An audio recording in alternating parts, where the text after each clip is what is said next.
26 नवंबर 2008 की शाम हमेशा की तरह मुंबई की सड़कों पर जिंदगी अपनी रफ्तार से चल रही थी। अपने कल से अनजान हर कोई अपने काम में बिजी था। किसी ने बुरे सपने में भी नहीं सोचा था कि अब से बस कुछ ही घंटे बाद मुंबई में ऐसी तबाही होगी जिसे मुंबई शहर कभी नहीं भुला पाएगा।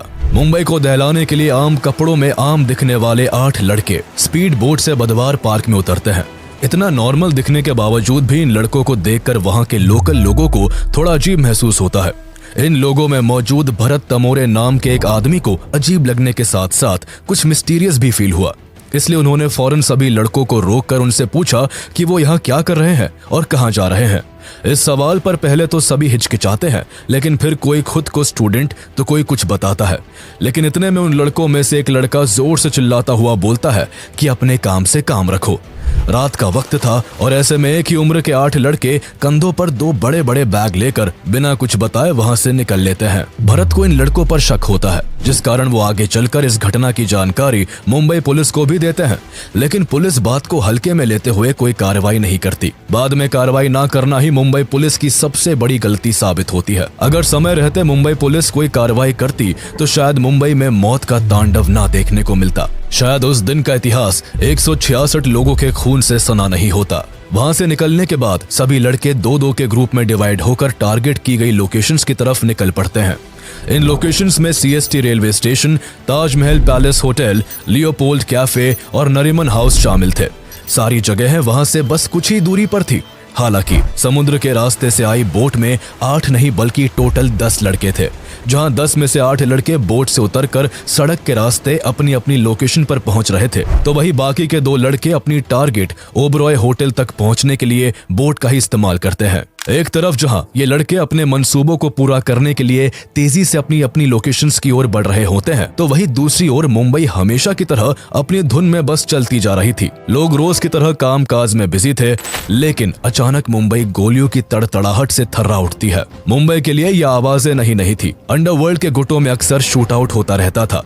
थोड़ी बहुत गोलीबारी तो मुंबई के लिए आम बात थी, लेकिन आज कुछ बड़ा हुआ था। इतना बड़ा कि जिसकी आवाज ने देश को सुन्न करके रख दिया था। इस धमाके और अंधाधुन गोलीबारी की शुरुआत छत्रपति शिवाजी टर्मिनस से होती है। छत्रपति शिवाजी टर्मिनस मुंबई के सबसे बिजिएस्ट रेलवे स्टेशन में से एक है। उस दिन पटना जाने वाली ट्रेन कुछ घंटों की देरी से चल रही थी। यात्रियों को ये कहां पता था कि ये देरी उनके लिए जानलेवा साबित होने वाली है। इस्माइल खान और अजमल कसाब नाम के 2 लड़के एक साथ स्टेशन पर पहुंचते हैं और ऐसे खौफनाक मंजर को जन्म देते हैं जिसका अंदाजा कोई नहीं लगा सकता था। यहाँ पहुंचकर जहां कसाब पागलों की तरह हंसते हुए AK-47 से ताबड़तोड़ गोलियां चलाने लगता है, तो वही इस्माइल चारों तरफ हैंड ग्रेनेड फेंकता है। किसी को अंदाजा नहीं था कि क्यों और किस कारण उन पर ऐसा हमला किया जा रहा है। चारों ओर बस गोलीबारी और चीखने चिल्लाने की आवाजें गूंज रही थी। लगातार गोलियों की आवाज और बॉम्ब धमाकों से लोग डर कर इधर उधर भागने लगते हैं। जिसको जहां जगह मिलती है वो वही छुप जाता है। अफरा तफरी और चीख पुकार के बीच दोनों इस तरह फायरिंग कर रहे थे जैसे मानो कोई वीडियो गेम खेल रहा हो। इन दोनों आतंकियों का सिर्फ एक ही मकसद था और वो था मुंबई के सबसे busiest railway station Chhatrapati Shivaji terminus पर अधिक से अधिक लोगों की मौत। स्टेशन पर काम करने वाले लोगों और रेलवे पुलिस को कुछ समझ नहीं आ रहा था कि इस सिचुएशन को किस तरह हैंडल किया जाए। फिर भी दोनों आतंकियों को रोकने के लिए रेलवे पुलिस हर एक कोशिश करती है, लेकिन नाकाम रहती है। दरअसल दोनों लड़के पहले से ही प्लान बनाकर आए थे और उनके पास हर तरह के हथियार मौजूद थे, लेकिन रेलवे पुलिस के पास केवल उनकी ड्यूटी रिवॉल्वर ही मौजूद थी, जिस कारण वो इनका सामना नहीं कर पाते और वही शहीद हो जाते हैं। लेकिन इसी बीच रेलवे स्टेशन के ही एक कर्मचारी विष्णु दत्ताराम अपनी जान की परवाह ना करते हुए अनाउंसमेंट करके सभी पैसेंजर्स को आगाह करते हैं कि वो फौरन स्टेशन को छोड़कर अपनी जान बचाए। अनाउंसमेंट सुनते ही कई लोग अपनी जान बचाकर भागने में कामयाब रहे, लेकिन आतंकियों का हमला इतना भयानक था कि केवल 1 घंटे में 58 लोग अपनी जिंदगी गंवा देते हैं, तो वही 104 लोग बुरी तरह घायल हो जाते हैं। जब सीएसटी रेलवे स्टेशन पर गोलीबारी चल रही होती है, तभी मुंबई पुलिस को इस घटना की इंफॉर्मेशन मिल जाती है। लेकिन इससे पहले कि पुलिस कोई एक्शन लेती, एक और खूनी खेल खेला जाता है और इस बार लोकेशन अलग थी। मुंबई के फेमस लियोपोल्ड कैफे में उन्हीं 10 में से 2 आतंकी शोएब और नाजिर एकदम सीएसटी रेलवे स्टेशन जैसी ही घटना को अंजाम देते हैं। लियोपोल्ड कैफे में अपनी शाम को हसीन बनाने में डूबे हुए लोगों को आने वाले पल की कोई खबर नहीं थी। पार्टियों में मशगूल लोगों में से किसी को भी अंदाजा नहीं था कि ये रात उनके लिए आखिरी रात साबित होगी। वो खुशी और जश्न के माहौल में खोए हुए थे कि तभी दो जवान लड़के हाथों में हथियार लिए कैफे में बैठे हर एक शख्स के खून के प्यासे बन जाते हैं। लियोपोल्ड कैफे मुंबई का एक बेहद जाना माना कैफे है, जहां लोगों की हमेशा भीड़ रहती है। इस कैफे पर फॉरेनर्स का भी हमेशा से आना जाना रहा है। कैफे की पॉपुलैरिटी और फॉरेनर्स की प्रेजेंस के कारण ही इस कैफे को टारगेट किया जाता है। दोनों आतंकी लियोपोल्ड कैफे में घुसते ही कई राउंड फायरिंग करते हैं। अचानक से की गई अंधाधुंध फायरिंग से कैफे में बैठे कई लोग चाहकर भी अपनी जान नहीं बचा पाते, जिस कारण इस हमले में कई विदेशी और भारतीय लोग मारे जाते हैं। मुंबई में लगातार 2 अटैक्स होने के बाद भी बात यहाँ नहीं थमती है। अभी तो बस शुरुआत हुई थी और अभी कई बड़े हमले बाकी थे, जिनमें सैकड़ों लोगों की जिंदगी जानी थी। लियोपोल्ड कैफे को टारगेट करने के बाद ये दोनों आतंकी ताज होटल की ओर अपना रुख करते हैं, जहां पहले से ही इनके 2 गैंग मेंबर पहुंच चुके थे। लगातार हो रहे अटैक से चैन की नींद सो रहे लोग जाग जाते हैं। लोगों को उनके घर में ही रहने की सलाह दी जाती है। सब कुछ इतना अजीब और तेजी से हो रहा था कि किसी को सोचने और संभलने तक का वक्त नहीं मिल पाता। हर गुजरते मिनट के साथ मीडिया में अटैक की न्यू हेडलाइन फ्लैश कर रही थी। चंद घंटों पहले शुरू हुआ ये हमला ऐसा विकराल रूप ले लेता है कि हर तरफ से सिर्फ गोलीबारी और बॉम्ब ब्लास्ट की खबरें ही सामने आ रही थी। अपनी तेजी के लिए मशहूर मुंबई कुछ समय के लिए रुक सा जाता है। शुरुआती दौर में मुंबई पुलिस को ये सब एक गैंग वॉर लगता है, लेकिन कुछ ही समय में पुलिस को भी समझ आ जाता है कि ये कोई गैंग वॉर नहीं बल्कि एक फुल्ली प्लान टेररिस्ट अटैक है। मुंबई में उस दिन एक ही समय पर कई जगह हमले हो रहे थे। जब सीएसटी स्टेशन और लियोपोल्ड कैफे में हमला हो रहा था, तभी आतंकियों का एक और ग्रुप ताज होटल को निशाना बना रहा था। ताज होटल पर अटैक की इतनी जबरदस्त प्लानिंग की गई थी कि जिस समय ताज होटल पर हमला किया जाता है, उस समय होटल के मैक्सिमम रूम्स बुक थे। हमले के वक्त यूरोपियन पार्लियामेंट कमेटी के कई डेलीगेट्स भी होटल में मौजूद होते हैं। इत्तेफाक से उस दिन गौतम अडानी भी ताज होटल में ही मीटिंग कर रहे होते हैं। हालांकि अपनी मीटिंग खत्म करके जैसे ही अडानी बाहर की ओर जाने लगते हैं, वैसे ही उनकी टीम उन्हें एक और मीटिंग के बारे में इन्फॉर्म करती है, जिस कारण बाहर निकलने के बजाय वो वापस से मीटिंग रूम में चले जाते हैं। एक तरफ अडानी मीटिंग के लिए जाते हैं तो दूसरी ओर अब तक आतंकियों का तीसरा ग्रुप हाफिज और जावेद ताज होटल के मेन एंट्रेंस से होटल में घुस जाते हैं। उनके होटल में एंटर करते ही होटल ताज गोलियों की तड़तड़ाहट और बम के धमाकों से गूंज उठता है। जैसे ही अडानी की टीम को इस हमले के बारे में पता चलता है, अडानी को तुरंत किचन के जरिए बेसमेंट में ले जाया जाता है, जहां वो रात भर रहते हैं और सुबह उन्हें मार्कोस कमांडो सेफली रेस्क्यू कर लेते हैं। अडानी तो सेफ हो चुके थे, लेकिन अभी भी यहाँ हजारों लोगों की जान दांव पर लगी थी। दोनों आतंकी लगातार फायरिंग कर रहे थे। गोलीबारी की आवाज सुनकर हर तरफ डर का माहौल था। सबसे पहले इन दोनों आतंकियों ने मेन गेट पर ड्यूटी कर रहे गार्ड की हत्या कर दी।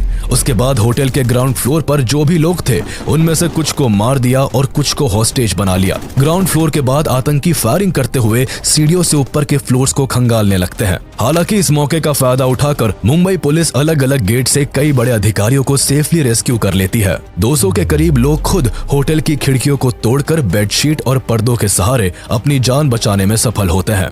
यहाँ पर आतंकियों का मोटिव किसी बड़े बिजनेसमैन या फॉरेन डेलीगेट्स को हॉस्टेज बनाने का था, ताकि इसके सहारे वो इंडियन गवर्नमेंट से नेगोशिएट कर सके। दोनों आतंकी होटल में घुसने के साथ ही पहले 5th फ्लोर पर अटैक भी इसलिए ही करते हैं क्योंकि 5th फ्लोर पर बिजनेस सेंटर था। उन्हें लगा था कि इस फ्लोर पर उन्हें कोई ना कोई बड़ा आदमी जरूर मिल जाएगा। हालांकि अगर गौतम अडानी को रेस्क्यू नहीं किया जाता तो इनके मंसूबे पूरे हो भी सकते थे। लेकिन 5th फ्लोर पर किसी बिग पर्सनैलिटी के ना मिलने पर दोनों आतंकी फायरिंग करते हुए 6th फ्लोर पर चढ़ जाते हैं और वहां अपना कंट्रोल सेंटर बनाने के लिए एक कमरा तलाशने लगते हैं। उनकी नजर रूम नंबर 520 पर पड़ती है, जो अंदर से बंद था। बहुत खटखटाने के बाद भी गेट नहीं खुलता तो आतंकी हथियारों से मारकर गेट खोल देते हैं और अंदर घुस जाते हैं। दरअसल उस कमरे में कॉर्पोरेशन बैंक के फॉर्मर चेयरमैन KR रामामूर्ति मौजूद थे। होटल में गोलियों की बौछार और लोगों की चीख पुकार से उन्हें भी इस हमले के बारे में पता चल गया था, इसलिए वो अपने रूम के गेट को बंद कर वॉशरूम में छुप जाते हैं। लेकिन कमरे का गेट खुलते ही उनकी धड़कनों की रफ्तार एकदम से तेज हो जाती है और जिसका डर था वही होता है। वॉशरूम में छुपे रामामूर्ति आतंकियों की नजर में आ जाते हैं, लेकिन आतंकी उनको मारने के बजाय उन्हें वही बंधक बना लेते हैं। ताज होटल पर अटैक के बीच ही विले पार्ले और वाड़ी बंदर में चलती टैक्सी में तेज आवाज के साथ बॉम्ब ब्लास्ट होता है और आसमान धुएं से भर जाता है। टैक्सी में ट्रैवल कर रहे सभी लोग मारे जाते हैं। बॉम्ब ब्लास्ट इतना जोरदार होता है कि आसपास की कई बिल्डिंग्स में आग लग जाती है और उससे भी कई लोगों की मौत हो जाती है। टैक्सी में बॉम्ब लगाने का काम भी उन 10 लोगों में से ही कुछ टेररिस्ट का होता है। दरअसल आतंकी फेमस और क्राउडेड जगहों को टारगेट तो कर ही रहे थे, इसके अलावा उनका टारगेट वो टैक्सी भी होती है जिनसे वो एक जगह से दूसरी जगह तक जा रहे थे। आतंकी टैक्सी में ट्रैवल करते समय ड्राइवर को बातों में उलझाकर उनमें बॉम्ब लगा देते और फिर खुद टैक्सी से उतर जाते। टैक्सी ब्लास्ट के जरिए भी वो मुंबई को दहला रहे थे। ताज होटल में जब दोनों आतंकी 6th फ्लोर पर अपना कंट्रोल रूम बना रहे थे, तभी उनके 2 और साथी नाजिर और शोएब भी ताज होटल पहुंच जाते हैं। होटल पहुंचते ही ये दोनों आतंकी पागलों की तरह अंधाधुंध फायरिंग करते हुए कई लोगों को मार देते हैं और 4 लोगों को हॉस्टेज बनाकर रूम नंबर 520 में ले जाते हैं। अब इस रूम में 4 आतंकी और 5 हॉस्टेजेस होते हैं। इस वक्त कोई आतंकी लगातार किसी से फोन पर आगे के हमले को लेकर बात कर रहा होता है, तो कोई आतंकी 5 बंधकों की आईडीज को गूगल पर सर्च करके ये ढूंढने की कोशिश में लगा होता है कि काश इनमें से कोई एक बड़ा आदमी हो जिसके जरिए भारत सरकार पर दबाव बनाकर नेगोशिएशन किया जा सके। लेकिन पकड़े हुए लोगों में कोई भी बड़ा नाम नहीं मिलने पर आतंकी कमरे की चादरों और पर्दों में आग लगा देते हैं और रूम को लॉक करके खुद बाहर आ जाते हैं। आग के धुएं से हॉस्टेजेस का दम घुट रहा होता है, लेकिन किसी भी तरह वो एक दूसरे को आजाद करके बेडशीट्स के सहारे कमरे की खिड़कियों से नीचे उतरकर अपनी जान बचाने में कामयाब हो जाते हैं। ये 5 हॉस्टेजेस तो बच जाते हैं, लेकिन ताज होटल में अब तक 31 लोग अपनी जान गंवा चुके थे। एक तरफ ताज होटल में आतंक मचा हुआ था, तो वहीं दूसरी तरफ आतंकियों की चौथी टीम के नाजिर और बाबर इमरान नरीमन हाउस में घुसकर वहां मौजूद लोगों को हॉस्टेज बना लेते हैं। दरअसल नरीमन हाउस पर इन आतंकियों का अटैक करने का एक अलग मोटिव होता है। 5 फ्लोर की ये बिल्डिंग जूइश ऑर्गेनाइजेशन के द्वारा 2 साल पहले ही खरीदी गई थी, जिस वजह से नरीमन हाउस एक यहूदी सेंटर होता है। यहाँ कई यहूदी आकर रुकते और प्रेयर करते। इस जगह पर इजरायली प्रीस्ट राबी गैब्रियल होल्सबर्ग और उनकी पत्नी रिफ्का अपने बेटे मोशे के साथ रहते थे। जूस सेंटर होने की वजह से आतंकियों का प्लान यहाँ पर किसी को मारने की बजाय उन्हें बंधक बनाने का होता है। उनका मोटिव था कि वो सभी इजरायली सिटीजन्स को हॉस्टेज बनाकर इजरायली गवर्नमेंट से नेगोशिएट करते, जिसके चलते इजराइल भारत पर अपने सिटीजन्स को बचाने के लिए दबाव बनाता। इस तरह आतंकियों का मकसद इजराइल और इंडिया के रिलेशन में फूट डालने का भी था। इसलिए दोनों आतंकी यहाँ रह रहे गैब्रियल और उनकी पत्नी रिफ्का पर इजराइल की एम्बेसी से बात करवाने के लिए प्रेशर बनाते हैं। लेकिन जब कोई बात नहीं बनती तो आतंकी फ्रस्ट्रेट होकर नरीमन हाउस को भी खून से रंग देते हैं। इस हमले में गैब्रियल और उनकी प्रेग्नेंट वाइफ समेत 9 लोग अपनी जान गंवा देते हैं। CST स्टेशन, लियोपोल्ड कैफे, ताज होटल, नरीमन हाउस और टैक्सी बॉम्ब ब्लास्ट्स। जहां इतना सब हो रहा था तो वही आतंकियों का 5वां ग्रुप अब्दुल रहमान और फहदुल्ला ओबरॉय होटल के पास बोट को समुद्र के किनारे लगाते हैं और होटल की लॉबी में अंधाधुंध फायरिंग करना शुरू कर देते हैं। यहाँ पर भी आतंकियों का अटैक का तरीका सेम होता है। ये दोनों आतंकी भी बाकी आतंकियों की तरह ओबरॉय होटल में गोलीबारी करते हैं। गोलियों की आवाज से कई लोग जैसे तैसे बचकर वहां से निकल जाते हैं, लेकिन इस दौरान आतंकी होटल के 2 स्टाफ मेंबर जॉर्डन और प्रदीप को बंदी बना लेते हैं। आतंकी पहले जॉर्डन को पकड़कर उसे फोर्स करते हैं कि वो फर्नीचर और पर्दों पर अल्कोहल डालकर उनमें आग लगाए, लेकिन ऐसा करते हुए जॉर्डन के हाथ कांपने लगते हैं, जिसे देखकर एक आतंकी गुस्से में आ जाता है और जॉर्डन को गोली मार देता है। जॉर्डन के मरते ही आग लगाने का काम प्रदीप को सौंपा जाता है। प्रदीप मौत के डर से जैसे तैसे वहां मौजूद पर्दों और फर्नीचर में आग लगा देता है। इसके बाद प्रदीप से VIP लोगों के बारे में आतंकी पूछताछ करते हैं। यहाँ प्रदीप चालाकी दिखाते हुए बताता है कि VIPs ऊपर वाले फ्लोर पर होंगे, इसलिए लिफ्ट से जाना पड़ेगा। प्रदीप और दोनों आतंकी लिफ्ट की तरफ बढ़ते हैं। लिफ्ट के खुलते ही प्रदीप आतंकियों को चकमा देकर अकेला लिफ्ट में घुस जाता है और नीचे जाने का बटन दबाकर लिफ्ट को बंद कर देता है। ये सब इतना अचानक से हुआ था कि आतंकियों को कुछ समझ नहीं आया, लेकिन इस चकमे से आतंकी बहुत गुस्से में आ जाते हैं और पहले लिफ्ट और फिर चारों तरफ पागलों की तरह फायरिंग करने लगते हैं। इस हमले में 30 से ज्यादा लोग अपनी जान गंवा देते हैं। एक ही दिन एक ही वक्त पर अलग अलग जगह से अटैक्स की खबर सुनकर महाराष्ट्र पुलिस क्लूलेस हो जाती है। कुछ देर के लिए उन्हें समझ ही नहीं आता कि उन्हें क्या करना चाहिए। हालांकि गोलीबारी की सूचना पाते ही मुंबई ATS के हेड हेमंत करकरे जल्द ही अपनी टीम तैयार कर आतंकियों का पीछा करते हैं। वो पहले CST रेलवे स्टेशन पहुंचते हैं, पर वहां तब तक खून का खेल खेला जा चुका था।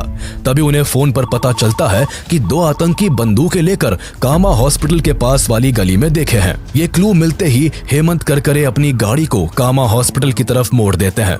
इस गाड़ी में हेमंत करकरे के साथ ACP अशोक कामते, विजय सलास्कर, हेड कांस्टेबल अरुण अरुण जाधव और 3 सिपाही भी मौजूद थे। गाड़ी जैसे ही कामा हॉस्पिटल की गली के पास पहुंचती है, सीएसटी पर हमला करने वाले कसाब और इस्माइल एकदम से गाड़ी के सामने आ जाते हैं और गाड़ी पर अंधाधुंध फायरिंग करते हुए वो कुछ ही मिनट्स में AK-47 की 2 मैगजीन पुलिस की गाड़ी पर खाली कर देते हैं। इस दौरान पुलिस की तरफ से भी गोलीबारी होती है, जिसके चलते कसाब के हाथों में गोली लग जाती है, लेकिन आतंकियों के ताबड़तोड़ हमले ने पुलिस की गाड़ी को छल्ली कर दिया था। पुलिस की तरफ से फायरिंग रुकते ही कसाब और इस्माइल गाड़ी की तरफ बढ़ते हैं और कंफर्म करते हैं कि कोई पुलिस वाला जिंदा तो नहीं बचा। इस गोलीबारी में हेमंत करकरे सहित कई पुलिसकर्मी शहीद हो गए थे। दोनों आतंकियों ने जब गाड़ी में आगे पीछे देखकर पक्का कर लिया कि कोई भी जिंदा नहीं है, तो वो विजय सलस्कर, हेमंत करकरे और अशोक कामते की बॉडीज को नीचे उतारते हैं और ड्राइवर वाली सीट को खाली कर देते हैं। आतंकी पीछे की सीट पर बैठे पुलिस कर्मियों की डेड बॉडीज को भी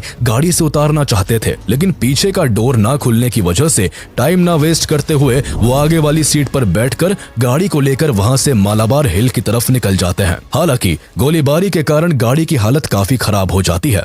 गाड़ी के टायर्स में गोली लगने की वजह से कुछ दूर चलते ही गाड़ी पंचर हो जाती है। दोनों आतंकी गाड़ी को चेंज करने का सोचते हैं कि तभी उन्हें सामने से एक स्कोडा गाड़ी आती हुई दिखाई पड़ती है। दोनों गाड़ी से उतरते हैं और बंदूक के दम पर स्कोडा को रोककर उसे अपने कब्जे में ले लेते हैं और मालाबार हिल की तरफ बढ़ जाते हैं। इस वक्त 2 चीजें अच्छी हुई। एक तो आतंकी स्कोडा कार में बैठी फैमिली को मारना भूल जाते हैं और दूसरा ये कि आतंकियों का ध्यान नहीं जाता कि जिस पुलिस कार में बैठकर वो यहाँ तक आए थे, इसके पीछे की सीट पर हेड कांस्टेबल अरुण जाधव अभी भी जिंदा थे। उनके बस कंधे पर गोली लगी थी और वो मरने का नाटक करते हुए पूरे रास्ते इस्माइल और कसाब की बातें सुनते हुए आए थे। इसलिए आतंकियों ने जैसे ही पुलिस की गाड़ी को खाली किया, अरुण जाधव ने फौरन पुलिस कंट्रोल रूम को फोन करके आतंकियों के डायरेक्शन और डेस्टिनेशन के बारे में इन्फॉर्म कर दिया। ये खबर मिलते ही मुंबई में हाई अलर्ट जारी कर दिया जाता है। सड़क पर जगह जगह बैरिकेडिंग लगा दिए जाते हैं और इन बैरिकेडिंग के साथ पुलिस फोर्स भी जगह जगह पर तैनात हो जाती है। पुलिस की हरकत में आने के कारण अब चारों तरफ से दोनों आतंकी पुलिस वालों से घिर जाते हैं। भागने का एक भी मौका ना देख वो बैरिकेड तोड़ने की कोशिश करते हैं।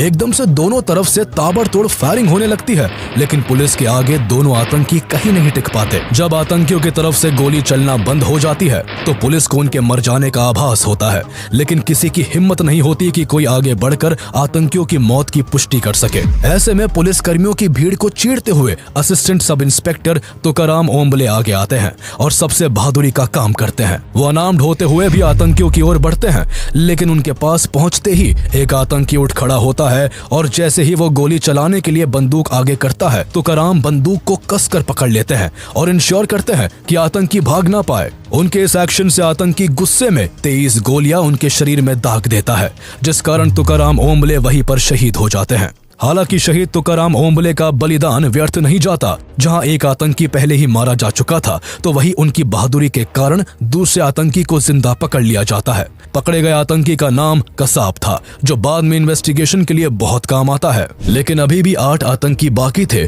जो मुंबई में आतंक मचा रहे होते हैं। इनके अगले एक्शंस के बारे में जानने से पहले ये जानते हैं कि आखिर ये अटैक्स हुए ही क्यों, ये अटैक्स किसने करवाए और कौन इन सभी हमलों का मास्टरमाइंड था। दरअसल 6 दिसंबर 1992 को बाबरी मस्जिद डेमोलिशन के बाद भारत दंगों की आग में चल रहा था। ऐसे में कई इस्लामिक टेररिस्ट ग्रुप भारत पर अटैक करने की फिराक में थे। इन अटैक्स का पहला एग्जाम्पल 12 मार्च 1993 को देखने को मिलता है, जब मुंबई में एक के बाद एक पूरे 12 बॉम्ब ब्लास्ट होते हैं, जिनमें 257 लोगों की जान चली जाती है और 1000 से ज्यादा लोग घायल हो जाते हैं।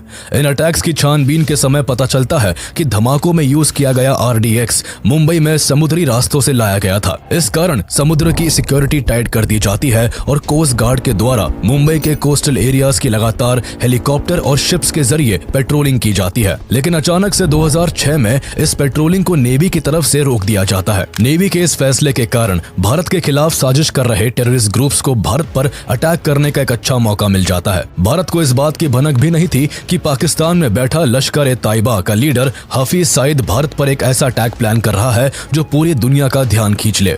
इससे पहले भी कई बार हाफिज सईद भारत में कई अटैक्स करवा चुका था, लेकिन इस बार बड़े धमाके के लिए उसे कुछ ऐसे लोगों की तलाश थी जो इस काम में उसका साथ दे सके। इत्तेफाक से ऐसे समय में उसकी मुलाकात दाऊद सईद गिलानी से होती है, जो अमेरिका में रहकर ड्रग्स के बिजनेस का काम करता था और इस काम के चलते कई बार जेल भी जा चुका था। दाऊद गिलानी के पिता सैयद सलीम गिलानी एक पाकिस्तानी डिप्लोमेट थे और माँ एलिस सिरिल हेडले अमेरिकन थी। इस वजह से अपीयरेंस में दाऊद बिल्कुल किसी फॉरेनर की तरह दिखता था। इस खास अपीयरेंस की वजह से ही हाफिज सईद दाऊद का इस्तेमाल किसी खास मकसद के लिए करना चाहता था। 2001 से ही हाफिज सईद लगातार दाऊद गिलानी के टच में रहा और अपना मंसूबा पूरा करने के लिए 2002 में हाफिज सईद दाऊद को दावत के बहाने पाकिस्तान बुलाता है। दोनों जब मिलते हैं तो हाफिज दाऊद को अपना प्लान बताता है। हालांकि अभी वो क्लियरली अपना पूरा प्लान दाऊद के सामने अनफोल्ड नहीं करता, पर वो इतना बता देता है कि उसे ये लड़ाई कश्मीर के लिए लड़नी है। दाऊद हाफिज सईद से काफी इन्फ्लुएंस होता है और प्लान के लिए राजी हो जाता है। दाऊद को ट्रेनिंग के लिए कई बार पाकिस्तान बुलाया जाता है और मल्टीपल मीटिंग्स के बाद उसे लश्कर-ए-ताइबा के फॉरेन रिक्रूटमेंट विंग में ट्रांसफर कर दिया जाता है। पूरी ट्रेनिंग के बाद लश्कर-ए-ताइबा दाऊद को रिवील करता है कि अभी उसकी जरूरत कश्मीर के लिए नहीं बल्कि मुंबई के लिए है। लेकिन इसकी तैयारी के लिए सईद दाऊद को पहले यूएस लौटकर अपनी आइडेंटिटी को बदलने के लिए कहता है। दाऊद यूएस लौटकर अपनी मदर की आइडेंटिटी को यूज कर दाऊद सईद गिलानी से डेविड कोलमैन हेडली बन जाता है। यह सब करने में पाकिस्तान की आईएसआई दाऊद की हेल्प करती है। अटैक करने से पहले भारत आकर मुंबई की उन सभी लोकेशंस की डिटेल में जानकारी लेना जरूरी था, जिसके लिए डेविड हेडली को मुंबई कई बार आना पड़ता। इसलिए डेविड हेडली बन चुका दाऊद गिलानी अपने स्कूल फ्रेंड तहव्वुर हुसैन राना से कोऑर्डिनेट करता है। दरअसल तहव्वुर राना पहले पाकिस्तान आर्मी में डॉक्टर था, लेकिन बाद में एक कैनेडियन लेडी से शादी करके 1997 में कनाडा चला जाता है और वहां काफी लंबे समय से अपनी वीजा कंसल्टेंसी कंपनी चला रहा होता है। दाऊद गिलानी तहव्वुर के साथ एक प्लान बनाता है और उसकी वीजा कंसल्टेंसी कंपनी की एक ब्रांच मुंबई में ओपन कर देता है ताकि उसे बार बार मुंबई आने जाने में कोई परेशानी ना हो। प्लान के मुताबिक दाऊद इस पूरे काम को अंजाम देता है और उसके फॉरेनर लुक और यूएस पासपोर्ट होने की वजह से मुंबई में कोई उस पर शक भी नहीं करता। इस तरह वो कई बार मुंबई आता है और समुद्र के रास्ते किन किन फेमस जगहों पर आकर अटैक किया जा सकता था, ऐसी हर एक जगह की जानकारी लश्कर-ए-ताइबा को देता है। दूसरी तरफ पाकिस्तान में बैठा हाफिज सईद मिल रही हर इंफॉर्मेशन की मदद से मुंबई पर अटैक करने की प्लानिंग करता रहता है। अटैक की प्लानिंग हो जाने के बाद उसे एग्जीक्यूट करने के लिए कुछ लड़कों की जरूरत थी जो मुंबई जाकर इस प्लान को सफल बनाते। इसलिए देर न करते हुए हाफिज सईद लड़कों के सिलेक्शन और ट्रेनिंग का काम ज़कीउर रहमान लखवी को सौंपता है। लखवी इस काम में अपने साथ जरार शाह, अबू काफा और अबू हमजा को भी शामिल करता है। ये लोग ऐसे नौजवान लड़कों की तलाश करते हैं जो घर से भागे हुए हो या जिनकी शादी ना हुई हो, ताकि उन लोगों के आगे पीछे कोई ना हो और आसानी से मजहब और जिहाद की आड़ में इनका ब्रेन वॉश किया जा सके। काफी खोजबीन के बाद 32 लड़कों को सिलेक्ट किया जाता है। शुरुआत में सिलेक्ट किए गए सभी लड़कों को बताया जाता है कि उन्हें कश्मीर को आजाद कराने के लिए चुना गया है। मजहब के नाम पर उनको भटकाया जाता है। उन्हें कहा जाता है कि अल्लाह ने उन्हें इस पाक काम के लिए खुद चुना है। कट्टरता से प्रभावित सभी लड़के प्लान को अंजाम देने के लिए ट्रेनिंग में जी जान लगा देते हैं। ट्रेनिंग 3 राउंड्स में डिवाइडेड होती है। पहले राउंड की ट्रेनिंग दौरा-ए अम्मा, दूसरी राउंड की ट्रेनिंग दौरा-ए सुफा और थर्ड राउंड की ट्रेनिंग दौरा-ए खासा के नाम से होती है। पूरी ट्रेनिंग के दौरान इनके सामने भारत के मुस्लिम्स की कंडीशन को बहुत बुरी तरह से पेश किया जाता है। इनके दिमाग में भारत को लेकर इतना जहर घोला जाता है कि ये चाहकर भी कुछ और सोच ही नहीं पाते और हर हाल में अपने मकसद को अंजाम देने के लिए तैयार हो जाते हैं। ट्रेनिंग के दौरान सभी लड़कों को कई घंटों तक हथियार चलाना सिखाया जाता है। हैंड ग्रेनेड फेंकने और रॉकेट लॉन्चर दागने की भी ट्रेनिंग दी जाती है। 2 राउंड की ट्रेनिंग तो सभी लड़के जैसे तैसे कर लेते हैं, जिसमें खाने और नमाज पढ़ने के अलावा किसी और काम की छूट नहीं होती। लेकिन दौरा-ए खासा की ट्रेनिंग के दौरान सभी लड़कों को 60 घंटों तक भूखा रहकर पहाड़ों पर चढ़ने की ट्रेनिंग दी जाती है। ये ट्रेनिंग इस कदर सख्त होती है कि कई लड़के इसे बीच में ही छोड़कर भाग जाते हैं। तीसरे फेज की ट्रेनिंग के बाद केवल 15 लड़के बचते हैं, जिन्हें फिर दौरा-ए रिबात नाम की इंटेलिजेंस ट्रेनिंग भी दी जाती है।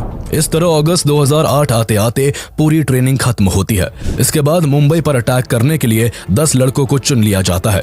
सिलेक्शन के बाद इन्हें 2-2 के 5 ग्रुप्स में बांट दिया जाता है। सभी को भारत में इस्तेमाल करने के लिए एम्यूनेशन, सैटेलाइट फोन, मैप और कुछ पैसे भी दिए जाते हैं। 27 सितंबर 2008 को मुंबई पर अटैक करने की प्लानिंग फिक्स होती है, जिसके लिए ट्रेन किए गए सभी लड़कों को कराची बुलाया जाता है, लेकिन लास्ट मोमेंट पर इसे रोक दिया जाता है। उसी महीने दिल्ली में लगातार 5 बॉम्ब ब्लास्ट हुए थे, जिस वजह से दिल्ली और मुंबई जैसी जगहों पर रेड अलर्ट था और जगह जगह छापेमारी हो रही थी।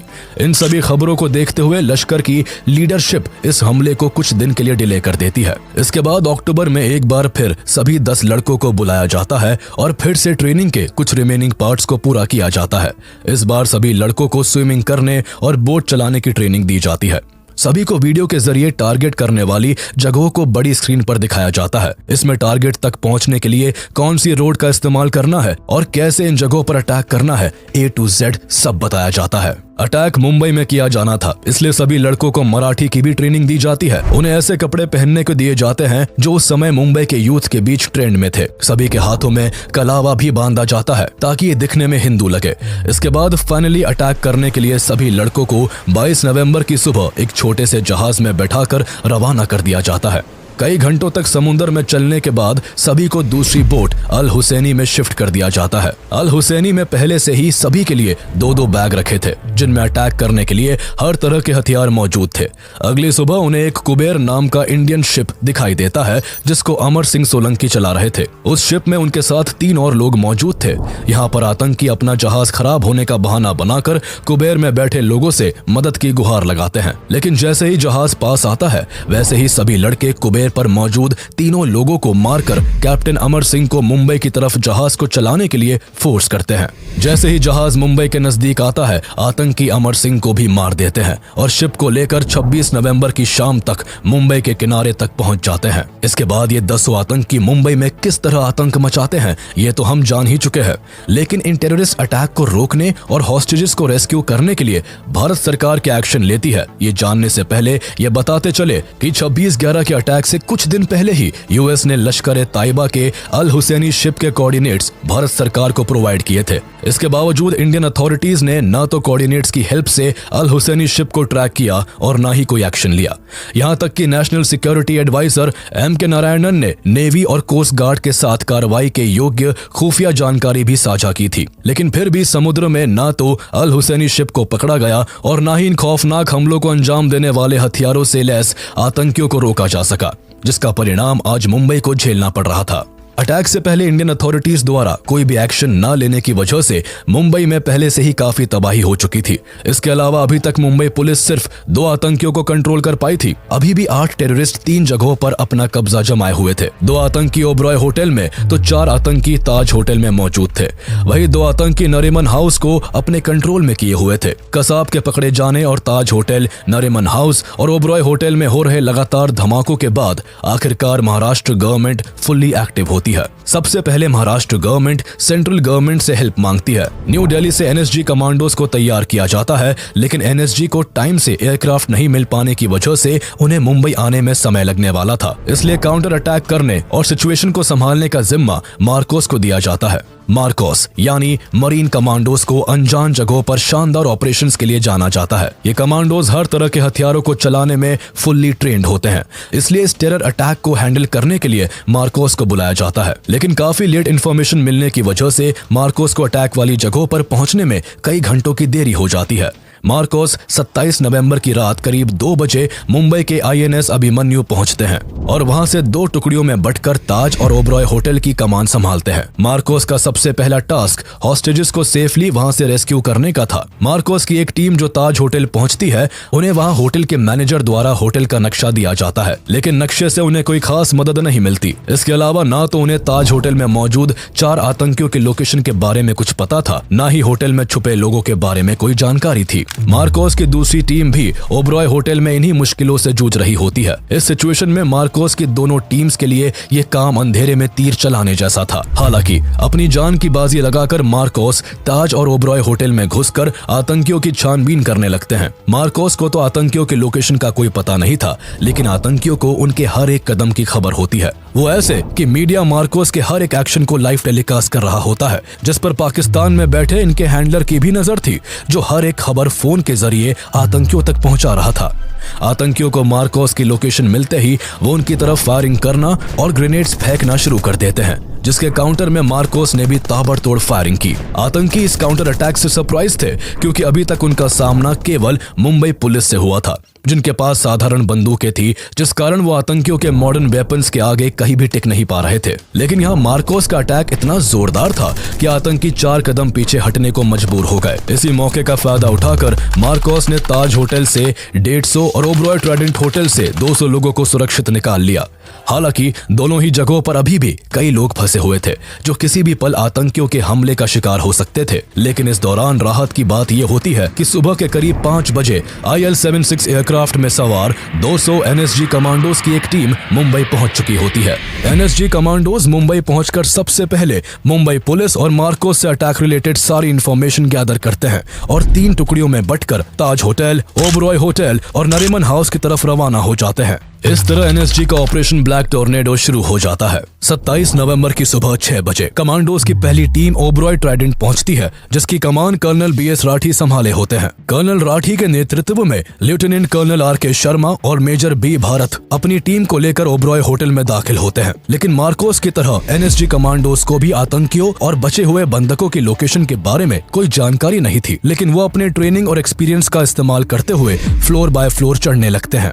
19th फ्लोर पर पहुंचते ही आतंकियों की तरफ से फायरिंग शुरू हो जाती है। साथ ही ग्रेनेड्स फेंककर आतंकी पूरे फ्लोर पर धुआं कर देते हैं। इसी बीच NSG की दूसरी टीम ताज होटल की सिचुएशन को हैंडल कर रही होती है, जिसका नेतृत्व कर्नल सुनील शेरन कर रहे होते हैं, जिनकी कमांड में मेजर संजय खंडवाल और मेजर संदीप उन्नीकृष्णन भी होते हैं। ताज होटल के हालात ओबरॉय होटल से भी ज्यादा भयानक थे।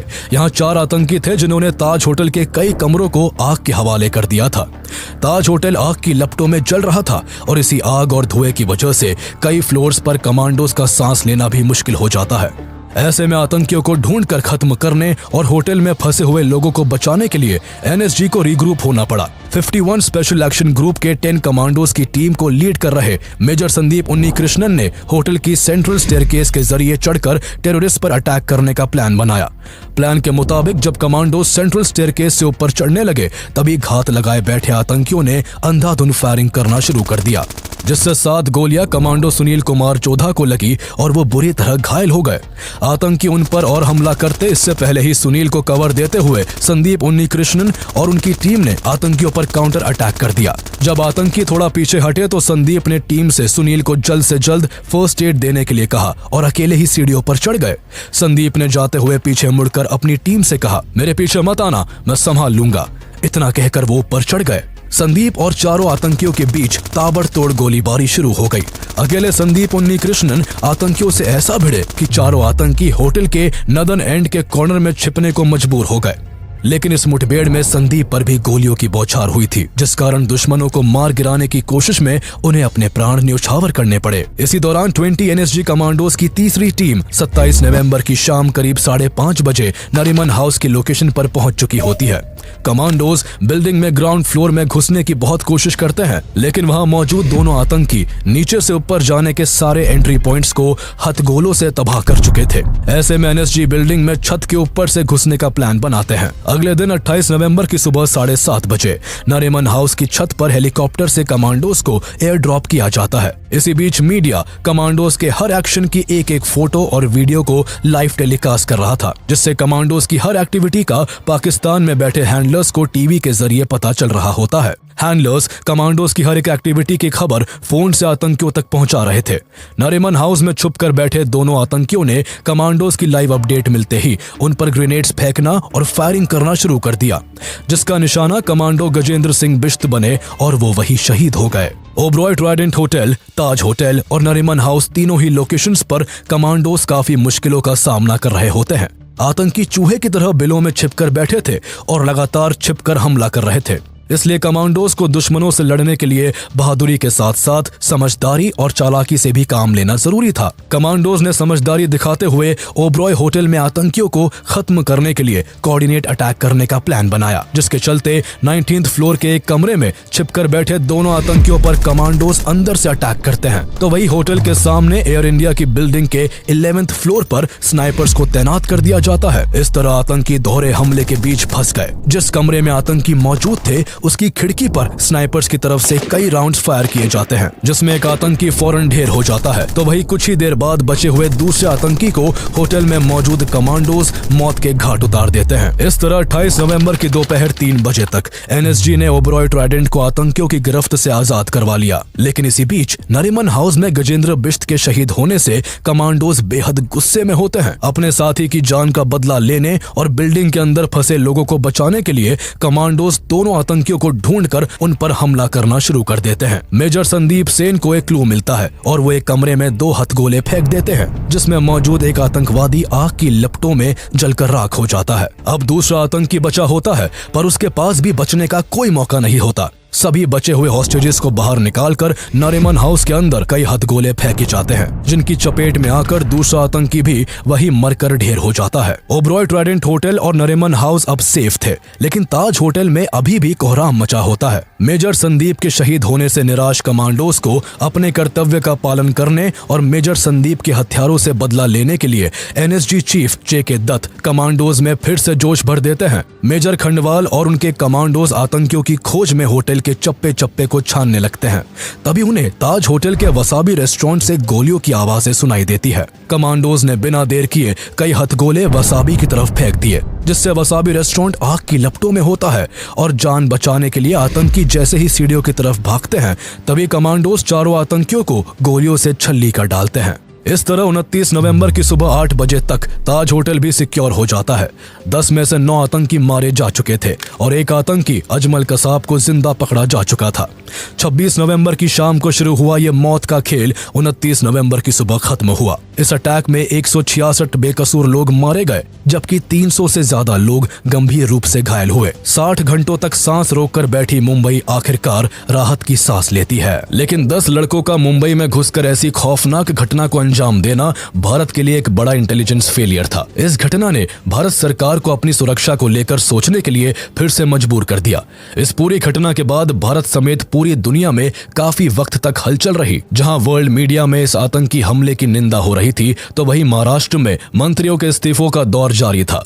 महाराष्ट्र के मुख्यमंत्री विलासराव देशमुख, उप मुख्यमंत्री आर पाटिल और देश के गृह मंत्री शिवराज पाटिल अपने पदों से इस्तीफा दे देते हैं। इंडियन शेयर मार्केट क्रैश कर चुका होता है। मुंबई में फिल्मों की शूटिंग रोक दी जाती है और इंग्लैंड क्रिकेट टीम भारत से ऑनगोइंग टेस्ट मैच छोड़कर वापस इंग्लैंड लौट जाती है। वही भारत की जनता इस हमले के लिए पाकिस्तान से बदला लेने के लिए भारत सरकार से अपील करती है। प्रधानमंत्री मनमोहन सिंह पाकिस्तान के खिलाफ एक्शन लेने के लिए भारतीय सेनाओं के अध्यक्षों के साथ लगातार मीटिंग्स करते हैं। पहले गुप्त तरीके से पाकिस्तान में घुसकर लश्कर ए तैयबा के सेंटर को तबाह करने का विचार बनाया जाता है। फिर एयरफोर्स के जरिए हवाई हमलों से पाकिस्तान के आतंकी संगठनों को उड़ाने के बारे में सोचा जाता है, लेकिन अंत में कोई भी ऑपरेशन न करने का फैसला लिया जाता है। इस दौरान पाकिस्तान पहले इस अटैक में अपनी इन्वॉल्वमेंट को लेकर साफ इनकार करता है, लेकिन बाद में कई फोन रिकॉर्डिंग्स और पकड़े गए आतंकी अजमल कसाब के बयान से जब साफ होता है कि 10 आतंकवादी लश्कर ए तैयबा के थे और हमले के दौरान उन्हें पाकिस्तान में बैठे उनके हैंडलर्स से इंस्ट्रक्शंस मिल रहा था, तो भारत सरकार और यूएन के दबाव में पाकिस्तान की तरफ से लश्कर ए तैयबा और जमात उद दावा के कुछ लोगों को गिरफ्तार किया जाता है। साथ ही अमेरिका भी दाऊद सईद गिलानी और तहव्वुर हुसैन राना को इस हमले का दोषी मानते हुए अरेस्ट कर जेल में डाल देता है। भारत इस आतंकी हमले का बदला तो नहीं लेता, लेकिन आतंकवाद पर लगाम कसने के लिए भारत सरकार द्वारा 31 दिसंबर 2008 को नेशनल इन्वेस्टिगेशन एजेंसी को स्टैब्लिश किया जाता है। एनआईए को भारत में टेररिस्ट एक्टिविटीज को इन्वेस्टिगेट करने का काम सौंपा जाता है। इसके अलावा एनएसजी के सेंटर्स को बढ़ाने का काम भी किया जाता है। मुंबई, चेन्नई और कोलकाता के साथ साथ कई जगहों पर एनएसजी के सेंटर्स खोले जाते हैं, जिससे कमांडोज बिना किसी देरी के हमले वाली लोकेशन पर पहुंचकर सिचुएशन को संभाल सके।